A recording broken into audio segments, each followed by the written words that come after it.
Café Líder, un espacio de diálogo entre amigos sobre los dilemas del liderazgo. José Luis Roses y Pablo Martín Barassi.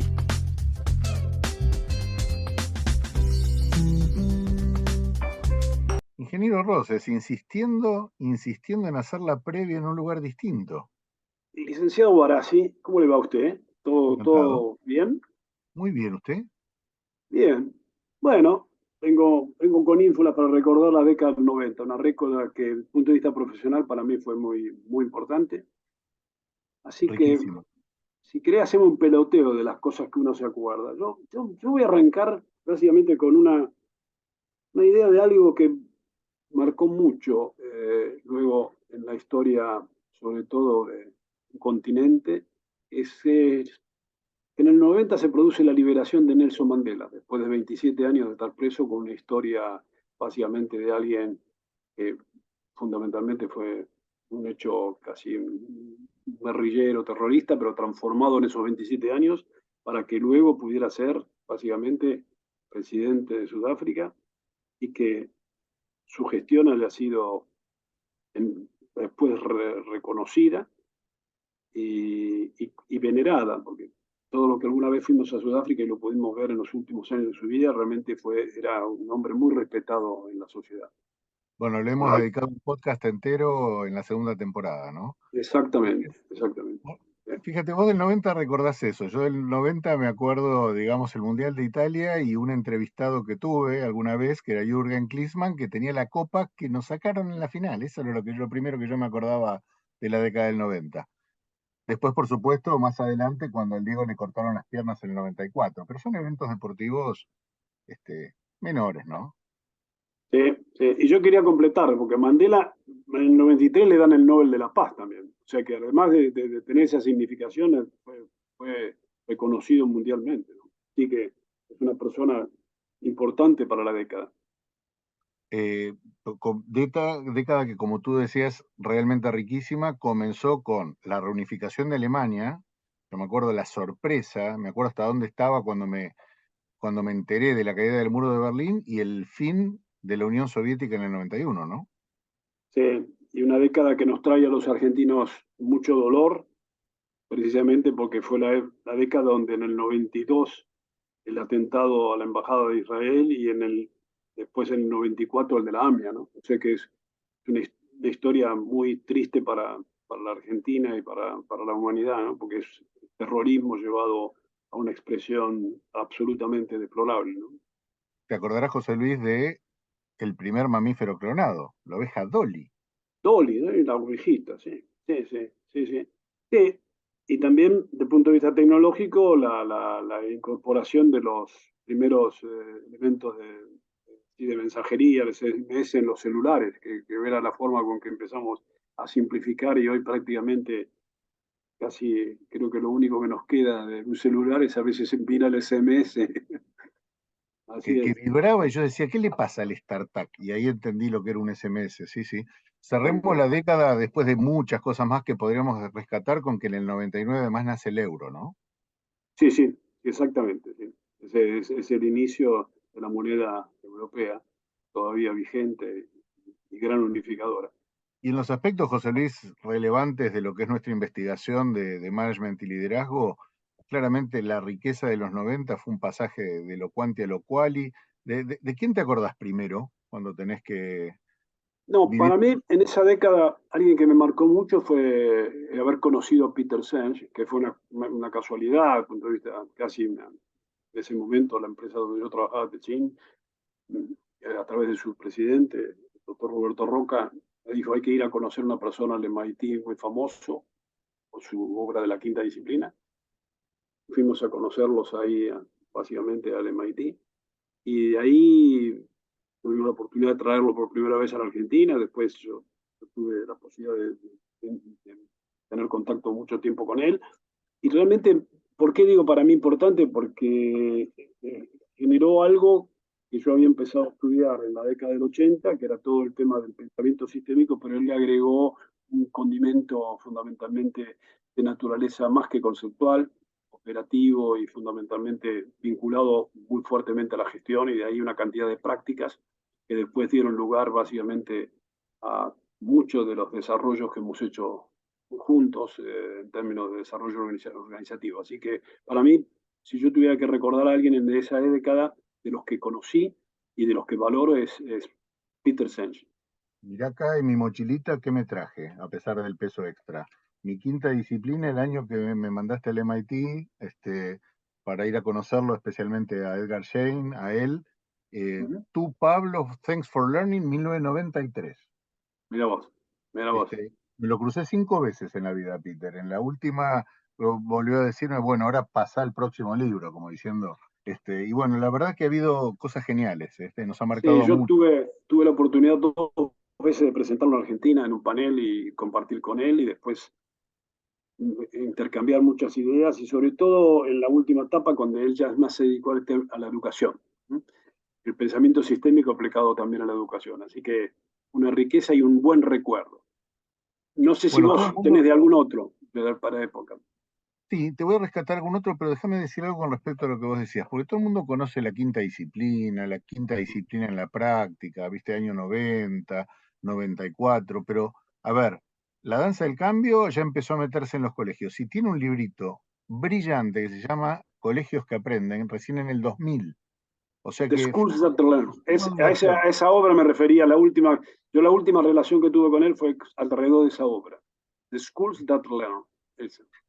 Qué tipo notable, ¿eh? 76 años actualmente, originario de Stanford como ingeniero, pero y después se nos pasó al MIT. Y vos me decías, ¿a quién más? ¿A quién más? Bueno, yo me acuerdo mucho también en ese momento de Tom Peters y su excelencia, su obsesión por la excelencia con más de 30 libros, ¿no? Exactamente, sí. Un gran divulgador, un hombre de mucha buena capacidad comunicativa y también de síntesis. Creo que ha generado una gran posibilidad de entre todas las ramas e ideas que hay en el management, él ha sido un gran recopilador y sintetizador. Vos Eh, pensás que también colega tuyo, ingenierito de Stanford, ahora las 5 S famosas, las 7 S, perdón, famosas de McKinsey son de él. sí, sí, es una recopilación de toda la consultoría, pero de una obra que, a ver, yo alguna vez hablé con otras personas que también singular que conocí en esa época, que se llama Pascal, Richard Pascal, que también trabajó en ese grupo y él se atribuía también parte de las 5S, ¿viste? Con lo cual esas luchas otras. Lo que pasa que esencialmente yo creo que esa construcción siempre es más conocida con alguien que la difunde y que lo operativiza. Y en esa Tom Peters ha tenido una obra de conferencista mundial, ¿viste? Así que le ha ganado a todos los demás en cuanto a su capacidad de comunicación, ¿no? Te Así tiro que un último recuerdo antes de salir corriendo para ir a ver a nuestro invitado de hoy, Alberto Levi, que igual que los anteriores es súper puntual, así que te tiro estas dos y vamos corriendo. Una, yo siempre me acordaba de cuando cumplía años Tom Peters, porque cumplía años el mismo día que mi viejo, el 7 mira de vos, noviembre, y tenía siempre un año menos que mi viejo, cosa que también me acordaba. claro, Y otra que hoy volvió, es un octogenario, ¿no? Hoy ya que Tom debe tener más de 80. Y una cosa más que te quería recordar ahí de nuestro amigo Peter Senge es, él siempre de entrada hizo la Society for Organizational Learning, la SOL, pero a ver si te acordás, la última vez, o una de las últimas veces que vino Humberto Maturana a la Argentina fue cuando lo trajimos con el CDL y ese día coronó la venida de Humberto Maturana desde el CDL un Skype, que en aquel momento era lo que había, Sí, con Peter Senge cerrando la jornada, ¿te acordás? sí, sí, bueno, ese fue un día de lujo donde pudimos reunir dos personas tan representativas como Maturana y Senge juntos en un diálogo que hicimos juntos. Fue una cosa muy linda, muy linda. Así que es un lindo recuerdo, un lindo recuerdo. Bueno, con tantos Ingeniero, recuerdos ahora rajemos. tenemos que ir a buscar a Alberto, ¿eh? Vamos a buscarlo a Alberto. Ingeniero, corramos hacia el bar. Por suerte, este me lo puso más cerca, 2 cuadritas, vamos ya. Bueno, José Luis, llegamos a la previa de la previa en otro lugar, de nuevo a esto de que es uno de nuestros cafés favoritos, esperando a nuestra figura central y nuestro invitado de hoy, ¿verdad? Así es un gran amigo, conocedor de la cantidad de aspectos que vamos a compartir y es Alberto Levi. Así que esperemos, como sé que también es cumplidor, esperemos que se asome por aquí apenas llegamos y apenas llega hacemos algún pedido. Ahí está, ahí está, ahí está el doctor Levy. Hola Alberto, ¿cómo estás? Hola, ¿cómo están? ¿Qué tal? ¿Cómo estás, José Luis? ¿Cómo estás, ¿Cómo? Pablo? ¿Qué tal, Alberto? Un gusto, como Muy siempre. Bien, bienvenido. gracias. Feliz de estar con ustedes después de tanto tiempo. Práctica inicial, para no que no se nos enfríe después el café, hacemos un pedidito de café. Como Alberto es conocedor de café por alguna historia familiar, le vamos a dar la prioridad de que él elija. No sé qué te gustaría tomar, Alberto.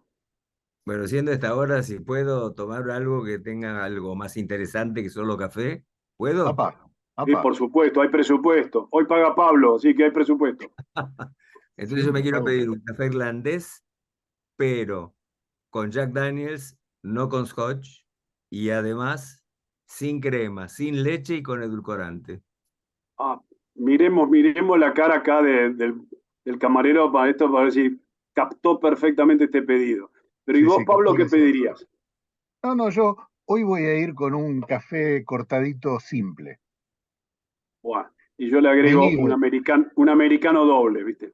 José Así Luis, que me inhibe con alguien con la historia de Bonafide, de Arlistán en la sangre, estar pidiendo café. Pero bueno, él ya pidió y pidió bien.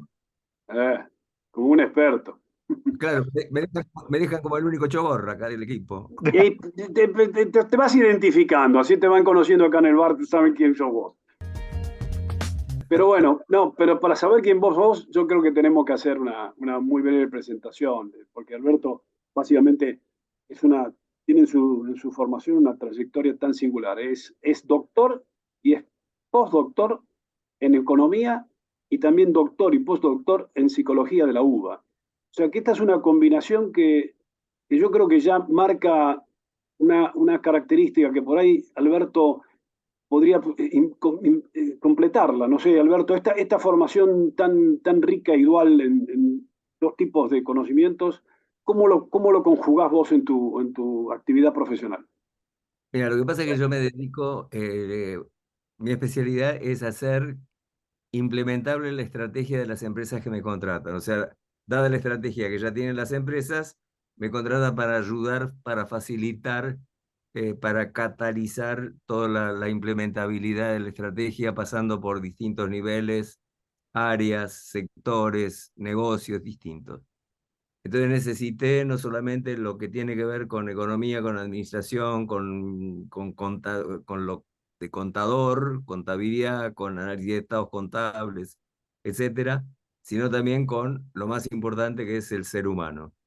Y eso me di cuenta, por suerte, bastante alrededor de los 80 empecé en el Mental Research Institute con los grandes genios. Y sí, sí, Pablo. No, ahí es fundamental. Yo te digo una cosa. Venimos hablando década del 90, formador, divulgador, consultor, pero te fuiste a completar una formación a Estados Unidos recontra hard y cuantitativa en todo lo que es análisis de demanda Sí. y viniste acá. ¿Qué te pasó? Bueno, yo cuando me recibí mi primer título de licenciado en administración, me fui a Estados Unidos a estudiar métodos cuantitativos aplicados al análisis de la demanda. Investigación operativa, estadística matemática, etcétera, etcétera, hasta inclusive matemática borrosa. Pero bueno, estaba muy orientado a lo súper cuantitativo, pero cuando me empecé a meter en el área en la que les conté de mi especialidad de consultoría, que era trabajar con la gente para la aplicabilidad de la estrategia, necesité complementar todo eso duro con nada menos que con la emoción, los sentimientos, las pasiones, las esperanzas, las alegrías, las tristezas, las ilusiones de la gente, de forma tal de poder hacer implementable, o sea, de poder cumplir con mi objetivo y dar la calidad que esperaban de mí. Pero eso era gente, gente, gente.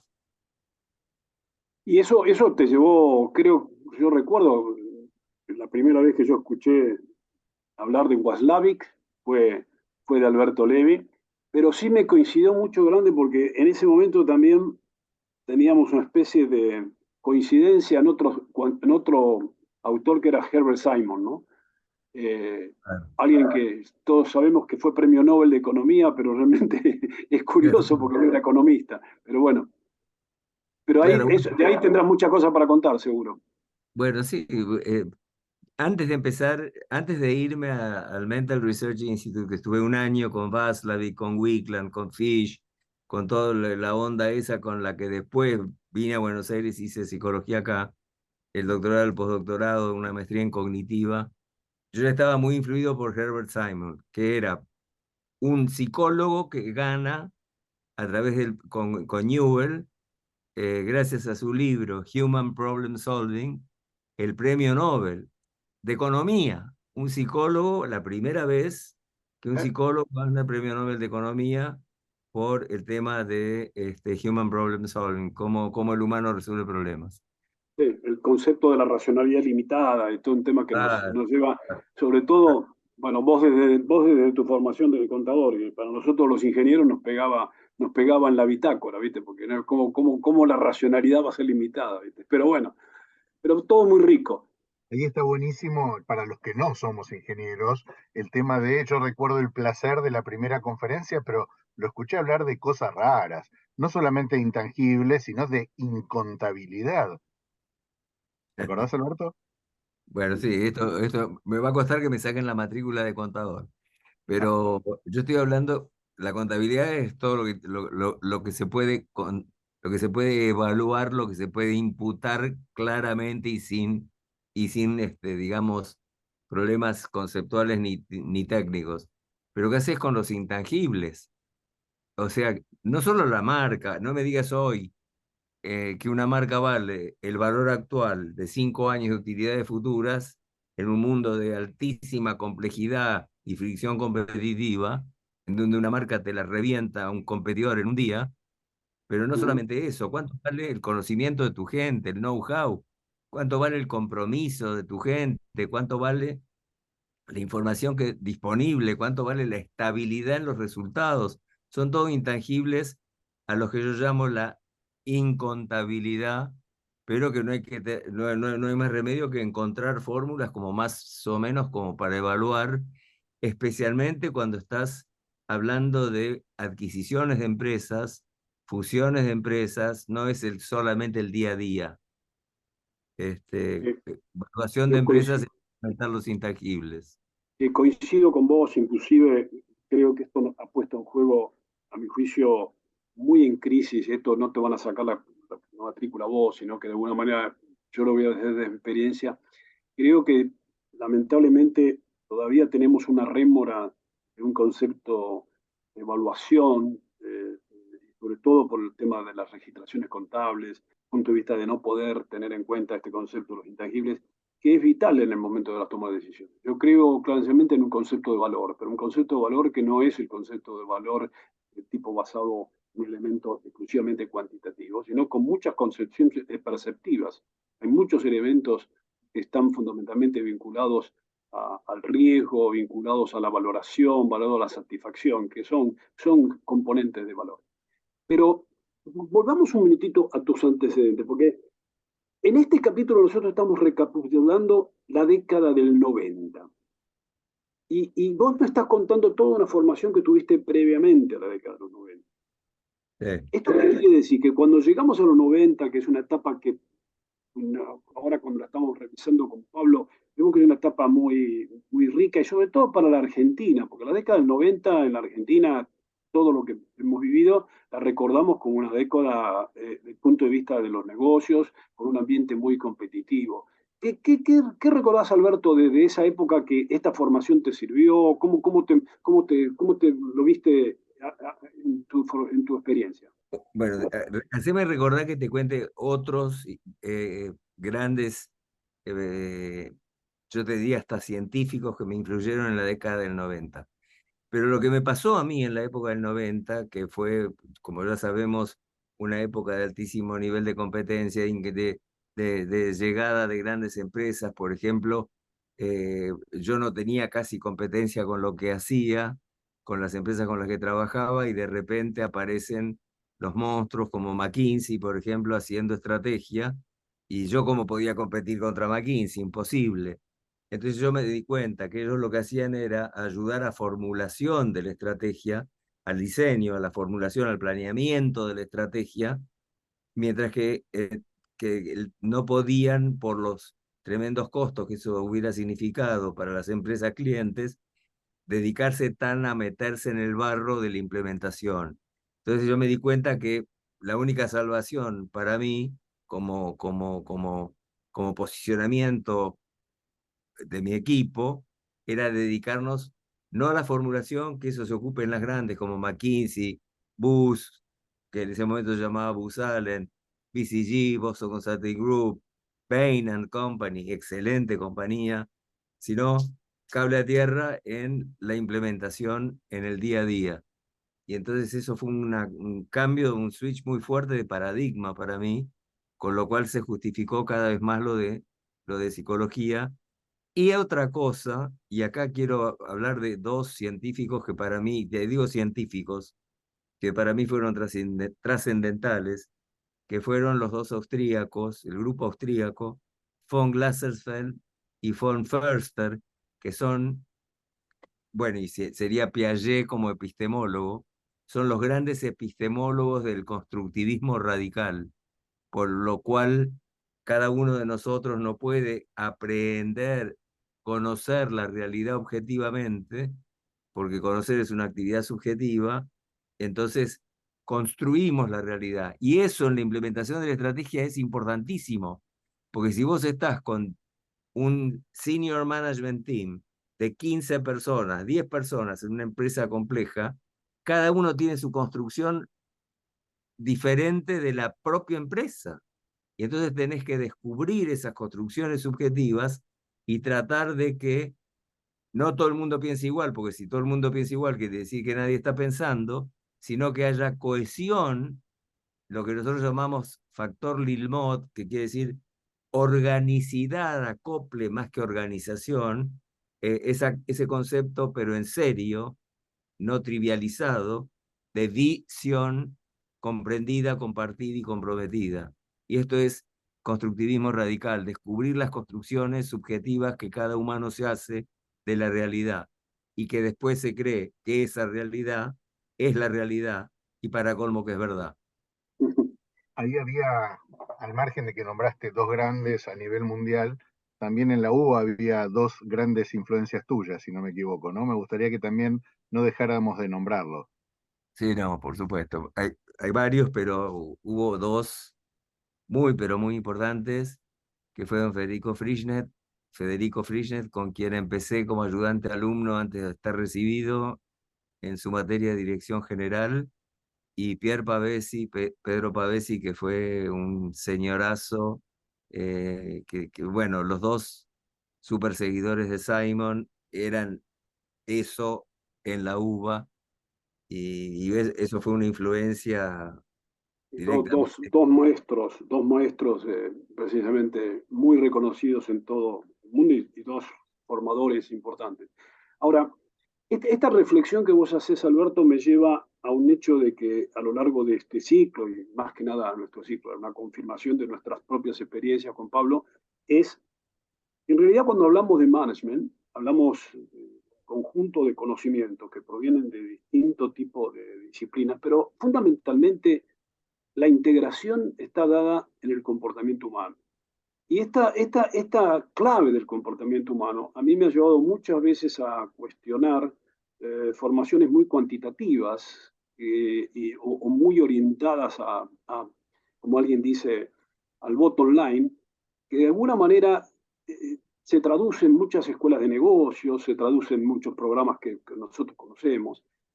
Entonces ahí me parece que hay una síntesis entre lo que estamos buscando, ¿no? Entre el management y el liderazgo. Y yo creo que vos en toda esta experiencia has demostrado, yo básicamente vamos a decir algo que sé que no te gusta, yo te conocí, allá por la década 70, 71, empezamos a trabajar en áreas particulares.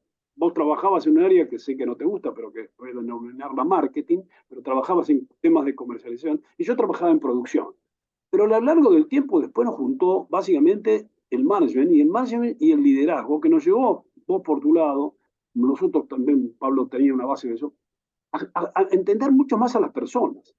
O sea que yo creo que esto me interesa que vos nos des un poco tu idea de esta simbiosis entre el management y el liderazgo. déjame que te aclare, no es que no me guste el marketing, porque me parece absolutamente crítico, fundamental, y más en un país como este, a pesar de que odio cuando la gente dice puro marketing, como diciendo que eso es puro humo, lo detesto. Yo tengo tremendo respeto por marketing, pero es un área funcional como finanzas, producción, IT o human Claro, capital. Yo claro. no puedo más pensar funcionalmente de manera vertical, tengo que pensar sistémico. Y no solamente la empresa pensar la sistémica, sino que la empresa suelta no existe, está en una cadena de valor. Y esa cadena de valor es un entrecruzamiento de cadenas de valor que son clusters.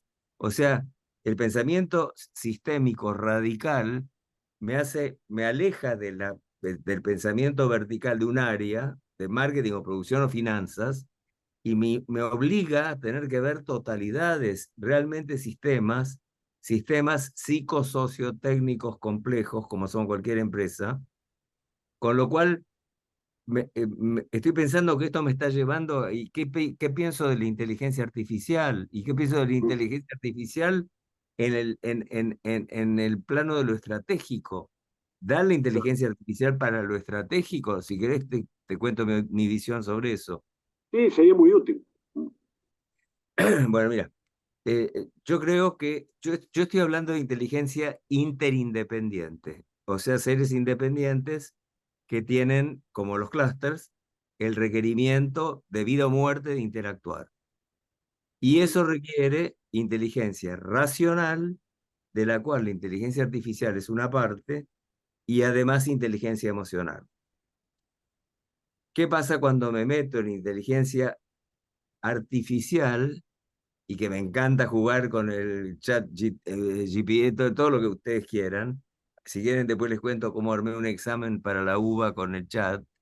Pero yo creo que en el plano de lo estratégico, cuando estás en oposición con otro actor simétrico, en contra tuyo, con objetivos contrapuestos, que además puede mentir, disimular, manipular, hacer blef, Sentir, sentir, emocionarse. pero te puede engañar. ¿Cómo Sí. podés meter en un algoritmo las infinitas posibilidades de los engaños que te puede hacer? Con lo cual, pensá que esto es cambiar las reglas de juego. El ajedrez, si te tenés que mover en 64 casilleros, si cada pieza del ajedrez tiene obligatorio una movida y no puede hacer otra que no sea, por ejemplo, el caballo 2 y 1, el alfil diagonal o la torre horizontal y el peón de A1, y no podés cambiar las reglas de juego. Para mí eso es la base de la estrategia, para mí no es estrategia, es técnica. Claro. Me van a matar todos los ajedrecistas y ya me mataron los contadores hace 10 minutos. Y te Bueno, va a matar, te vas te va a generando matar, amigos. te va a matar tu antecesor, digamos, en este ciclo que fue la SATI, que dice a veces lo contrario. Eso vamos a sacarlo para un capítulo aparte, ¿eh? Con El tema Santiago, este. con Santiago hacíamos duelos cuando estábamos juntos en Deloitte, que se escuchaba por Exactamente. toda la manzana, los, los gritos, pero lo digo a propósito para que Santiago lo escuche. Lo escuche. Alberto, digamos ya promediando y solamente corrigiendo al ingeniero que hoy le toca pagar a él, no a mí, ¿sí? Ah, me equivoqué, Tengo, mirá, te olvido. sí, sí, tenés olvidos bastante curiosos últimamente, pero te lo tomo, te lo tomo. De esa década riquísima, riquísima, porque todos los que hemos despuntado, más todos los que venían, más todos los que nos formamos con ustedes, eh, cosa podría ser que hoy dejes como último gran mensaje a los jóvenes que se están formando hoy de lo que aprendimos en aquella década? De alguna cosa donde empezamos, se vulgarizó el pensamiento sistémico, de hecho veníamos hablando en la previa con José Luis de Peter Senge, etcétera, etcétera.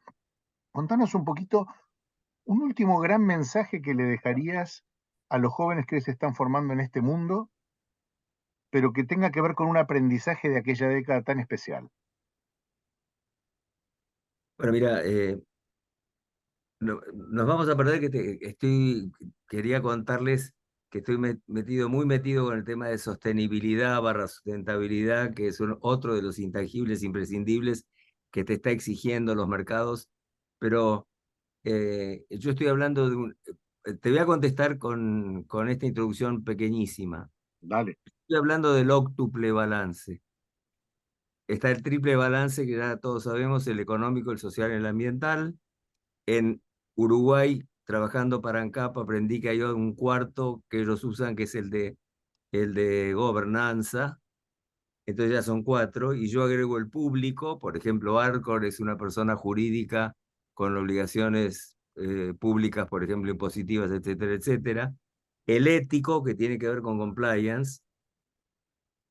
El emocional, que tiene que ver con el respeto irrestricto por tu gente, la recuperación de la fidelidad de tu gente, el hecho de que los prepares como para que se vayan, pero que los trates tan bien como para que no se quieran ir. Y el espiritual. Y esto esto es la base para contestar lo que vos querés que te conteste.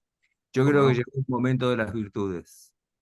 El Dale. capitalismo consciente implica virtudes humanas, cualidades del alma, no solamente valores de los que las empresas escriben en las paredes, como por ejemplo trabajo en equipo, etcétera, etcétera. Por supuesto que sí, pero virtudes trascendentes o virtudes cardinales tienen que ver.